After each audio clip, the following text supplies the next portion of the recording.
अवैध खनन में लगे लोगों के बीच भगदड़ मच गई और चालक समेत कई लोग मौके से फरार हो गए। टीम ने मौके से 5 जेसीबी मशीनों को जब्त कर लिया है।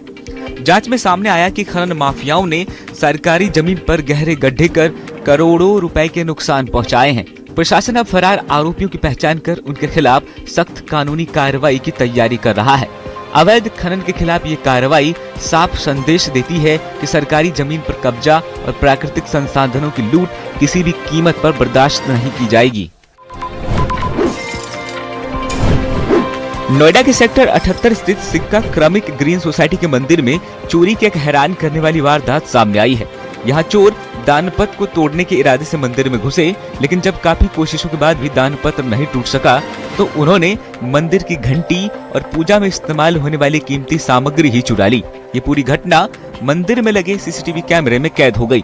फुटेज के मुताबिक देर रात करीब 2 बजे 2 युवक पीछे की ग्रिल फांदकर मंदिर परिसर में दाखिल हुए और करीब 21 मिनट तक अंदर रहे।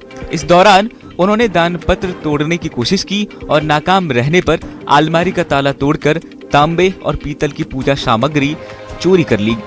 सुबह जब पुजारी मंदिर पहुंचे तो सामान बिखरा हुआ मिला, जिसके बाद पुलिस को सूचना दी गई। मौके पर पहुंची पुलिस ने जांच शुरू कर दी है और सीसीटीवी फुटेज के आधार पर आरोपियों की पहचान करने में जुटी है। उत्तर प्रदेश के अमरोहा जिले से करोड़ों रुपए की ठगी का एक सनसनीखेज मामला सामने आया है, जहां गजरौला में एक शख्स पर तंत्र क्रिया के जरिए पैसे दुगुना करने का झांसा देकर करीब 1 करोड़ 80 लाख रुपए हड़पने का आरोप लगाया गया है। पीड़ित आकाश चौधरी ने गजरौला निवासी जाने आलम के खिलाफ शिकायत दर्ज कराते हुए आरोप लगाया कि आरोपी ने विशेष तांत्रिक विधि से रकम कई गुना बढ़ाने का भरोसा दिलाया था। इसी विश्वास में आकर उसने बड़ी रकम आरोपी को सौंप दी, लेकिन समय बीतने के बाद भी न तो रकम दुगुनी हुई और न ही पैसे वापस मिले। पीड़ित का आरोप है कि जब उसे ठगी का एहसास हुआ तो उसने पुलिस से न्याय की गुहार लगाई। इसी बीच आरोपी का नोटों की गड्डियों के साथ एक वीडियो भी सोशल मीडिया पर वायरल हो रहा है। पुलिस मामले की जांच में जुटी है और शिकायत के आधार पर आगे की कार्रवाई की जा रही है। सोनीपत में स्नैचिंग की वारदातें लगातार बढ़ती जा रही है। ताजा मामला मामा भांजा चौक के पास का है, जहां फोन पर बात करते हुए घर जा रहे एक युवक का मोबाइल बाइक सवार 2 बदमाश झपट कर फरार हो गए। पूरी घटना पास में लगे सीसीटीवी कैमरे में कैद हो गई। पीड़ित सागर ने सिविल लाइन थाना क्षेत्र को शिकायत दी है। पुलिस सीसीटीवी फुटेज के आधार पर आरोपियों की पहचान में जुटी है। वारदात ने एक बार फिर शहर की कानून व्यवस्था पर सवाल खड़े कर दिए हैं। पुलिस का दावा है कि जल्द ही आरोपियों को गिरफ्तार कर लिया जाएगा। उत्तर प्रदेश के हापुड़ में पुलिस और बदमाश के बीच हुई मुठभेड़ में 50,000 रुपए का इनामी बदमाश श्याम मारा गया। चेकिंग के दौरान पुलिस ने संदिग्ध बाइक सवार को रोकने की कोशिश की, लेकिन बदमाश ने रुकने की बजाय पुलिस टीम पर ताबड़तोड़ फायरिंग शुरू कर दी। बदमाश की गोलीबारी में एक पुलिसकर्मी घायल हो गया है, जिसके बाद पुलिस ने जवाबी कार्रवाई की। इस कार्रवाई में श्याम को गोली लगी और उसकी मौत हो गई।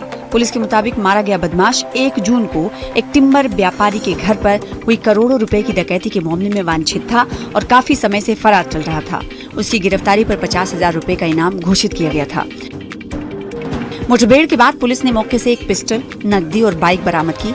शव को पोस्टमार्टम के लिए भेज दिया गया है और मामले में आगे की कानूनी कार्रवाई की जा रही है। अमरनाथ यात्रा 2026 को लेकर जम्मू कश्मीर में सुरक्षा व्यवस्था पूरी तरह चाक चौबंद कर दी गई है।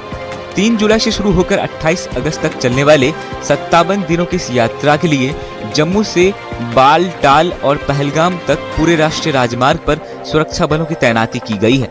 यात्रा मार्ग पर जगह जगह नाके लगाए गए हैं और गश्त बढ़ा दी गई है। संवेदनशील इलाके में अतिरिक्त जवान तैनात है, जबकि वाहनों की सघन जांच की जा रही है। प्रशासन और सुरक्षा एजेंसियों का कहना है कि श्रद्धालुओं की सुरक्षा सर्वोच्च प्राथमिकता है और पूरे मार्ग पर लगातार निगरानी रखी जा रही है।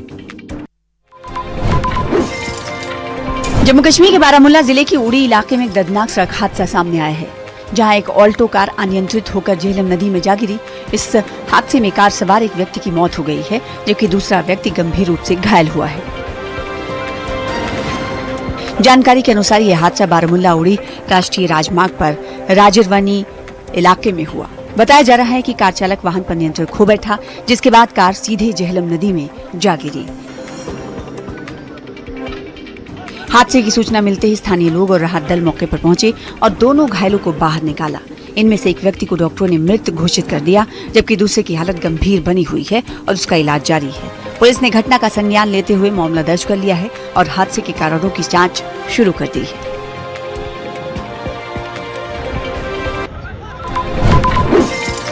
जम्मू कश्मीर के रियासी जिले के सलाल वन क्षेत्र में भीषण आग लगने से हड़कंप मच गया। सूखी वनस्पति, बढ़ते तापमान और तेज हवाओं के कारण आग तेजी से जंगल के कई हिस्सों में फैल गई, जिससे वन संपदा को नुकसान पहुंचने की आशंका बढ़ गई है। आग की सूचना मिलते ही वन विभाग और फायर एंड इमरजेंसी सर्विसेज की टीमें मौके पर पहुंच गईं और आग पर काबू पाने के लिए युद्ध स्तर पर अभियान शुरू कर दिया गया। अधिकारियों के मुताबिक प्राथमिकता आग को आसपास के जंगलों और आबादी वाले इलाकों तक पहुंचने से रोकना है। इसके लिए लगातार निगरानी और बचाव कार्य चलाया जा रहा है। फिलहाल आग लगने के कारणों का पता लगाया जा रहा है, जबकि राहत एवं बचाव दल लगातार स्थिति पर नजर बनाए हुए हैं।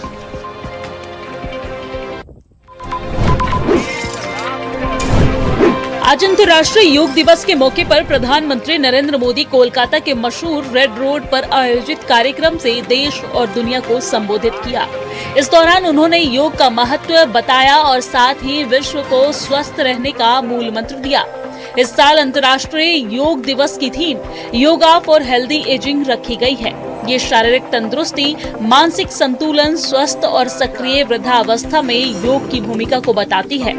अंतर्राष्ट्रीय योग दिवस के विशेष मौके पर प्रधानमंत्री नरेंद्र मोदी ने जन समूह के साथ योगाभ्यास किया, साथ ही देश और दुनिया को संबोधित किया। पीएम मोदी ने अपने संबोधन में कहा, जब हम हेल्दी एजिंग यानी कि उम्र बढ़ने के साथ सेहतमंद रहेंगे तो उसके लिए योग करना होगा। तो इसका मतलब है कि ये हम सुनिश्चित करने के लिए काम कर सकते हैं कि उम्र बढ़ने से इंसान की क्षमता कम न हो।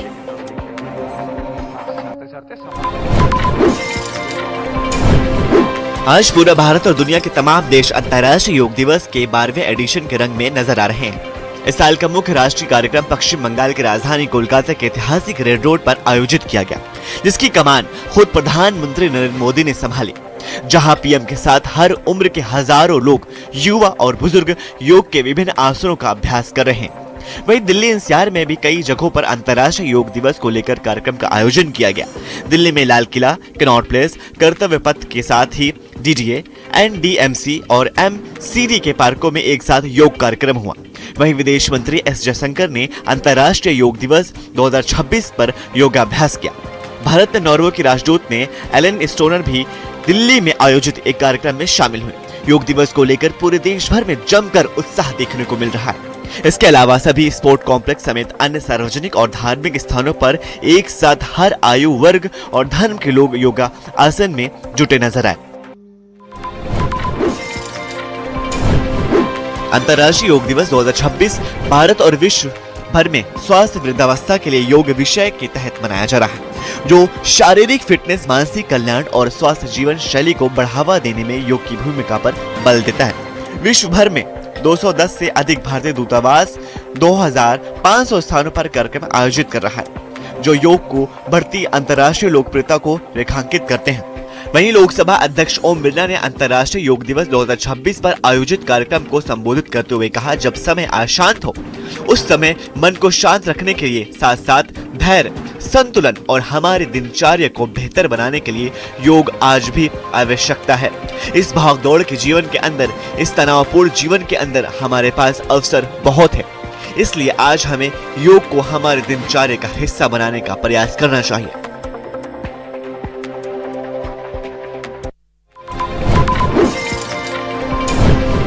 आज पूरा भारत और दुनिया के तमाम देश अंतर्राष्ट्रीय योग दिवस के 12वें एडिशन के रंग में रंगे नजर आ रहे हैं। इस साल का मुख्य राष्ट्रीय कार्यक्रम पश्चिम बंगाल की राजधानी कोलकाता के ऐतिहासिक रेड रोड पर आयोजित किया गया है। वहीं दिल्ली एनसीआर में भी कई जगहों पर अंतर्राष्ट्रीय योग दिवस को लेकर कार्यक्रम का आयोजन किया गया। दिल्ली में लाल किला, कनॉट प्लेस, कर्तव्य पथ के साथ ही डीडीए, एनडीएमसी और एमसीडी के पार्कों में एक साथ योग कार्यक्रम हुआ। अंतर्राष्ट्रीय योग दिवस के अवसर पर यमुना खेल परिसर में आयोजित योग कार्यक्रम के दिल्ली के उपराज्यपाल तरनजीत सिंह संधू और केंद्रीय राज्य मंत्री हर्ष मल्होत्रा योग करते हुए नजर आए। इसके साथ ही तमाम हजारों की संख्या में लोग भी योग करते हुए दिखाई दिए। योग दिवस को लेकर पूरे देश भर में जमकर उत्साह देखने को मिल रहा है।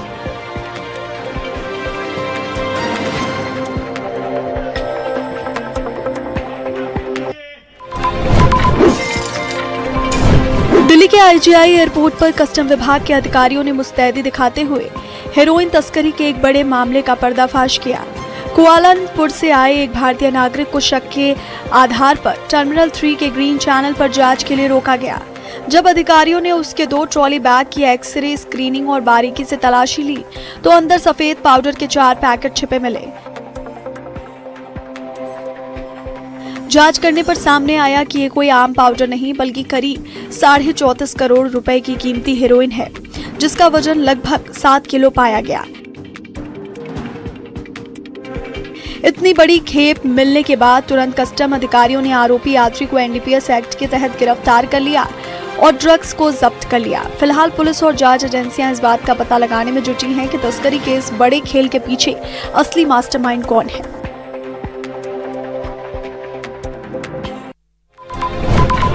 देश की राजधानी दिल्ली में एक बार फिर बेखौफ बदमाशों की करतूत सामने आई है। गीता कॉलोनी इलाके में 9 लाख रुपए लेकर जा रहे एक व्यापारी को बाइक सवार बदमाशों ने अपना निशाना बनाया। बदमाशों ने रुपये से भरा बैग छीनने की कोशिश की, लेकिन व्यापारी के विरोध और मौके पर मची अफरा तफरी के कारण उनकी साजिश नाकाम हो गई। लूट की कोशिश असफल होने के बाद बदमाशों ने इलाके में दहशत फैलाने के लिए हवा में 3 राउंड फायरिंग की और मौके से फरार हो गए। गोली चलने की आवाज से आसपास के इलाके में हड़कंप मच गया और लोग सहम गए। घटना की सूचना मिलते ही गीता कॉलोनी थाना पुलिस मौके पर पहुंची और जांच शुरू कर दी। पुलिस आसपास लगे सीसीटीवी कैमरों के फुटेज खंगाल रही है और बदमाशों की पहचान के लिए लगातार छापेमारी कर रही है। पीड़ित व्यापारी ने आशंका जताई है कि इस वारदात के पीछे किसी जानकार का हाथ हो सकता है, जिसे उसके पास मौजूद बड़ी रकम की जानकारी थी। फिलहाल पुलिस सभी पहलुओं को ध्यान में रखते हुए मामले की गहन जांच कर रही है। हिमाचल प्रदेश की राजधानी शिमला के बहुचर्चित मनीषा मित्तल हत्याकांड का सनसनीखेज सीसीटीवी वीडियो सामने आया है। वीडियो में साफ दिखाई दे रहा है कि स्कूल के गेट के बाहर घात लगाकर बैठे 2 नकाबपोश हमलावरों ने चंद सेकंड में मनीषा मित्तल पर ताबड़तोड़ गोलियां बरसा दी। घटना 13 जून की है, जब संजौली स्थित सरस्वती पैराडाइज इंटरनेशनल स्कूल के संचालिका मनीषा मित्तल दुकान से सामान लेकर वापस स्कूल लौट रही थी। जैसे ही वो स्कूल के गेट के पास पहुंची, हमलावरों ने उन्हें घेर लिया और बेहद करीब से सिर में और सीने पर गोलियां चला दी। वारदात को अंजाम देने के बाद आरोपी मौके से फरार हो गए। मामले की जांच में जुटी शिमला पुलिस ने करीब 40 घंटे के भीतर दोनों आरोपियों को हरियाणा के रोहतक से गिरफ्तार कर लिया है। आरोपियों से पूछताछ जारी है और कई अहम खुलासों की उम्मीद की जा रही है। फिलहाल पुलिस